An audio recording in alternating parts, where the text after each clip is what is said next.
plonger dans les cases, les bulles et faire un voyage dans le temps. À Saint-Rémy, ces fans de BD partent à la recherche de leurs ancêtres romains, grecs ou gaulois. Pour Geoffroy, c'est une question de transmission.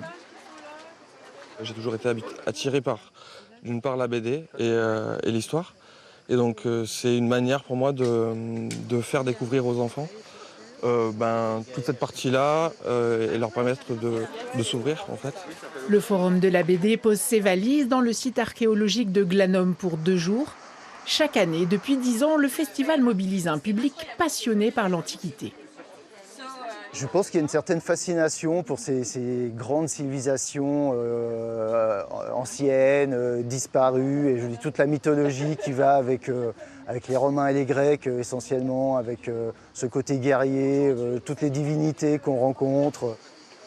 Parmi les 7 auteurs de cette édition, un invité de marque, le dessinateur Théo Kaneski. Certains de ses aficionados étaient là dès 8 heures. Laura Lyon, elle, illustre l'Odyssée d'Ulysse pour les enfants. On ne trahit pas du tout l'Odyssée d'Ulysse parce que c'est vraiment réécrit exactement sur la vraie Odyssée. Par contre, elle est réécrite de manière plus ludique et plus accessible pour les enfants, donc c'est un peu plus facile pour eux de rentrer à l'intérieur. Et on utilise toujours le côté humour et très accessible pour qu'ils aient envie de s'y plonger, qu'il y ait des petites blagues. Chaque année, 800 amateurs font le déplacement.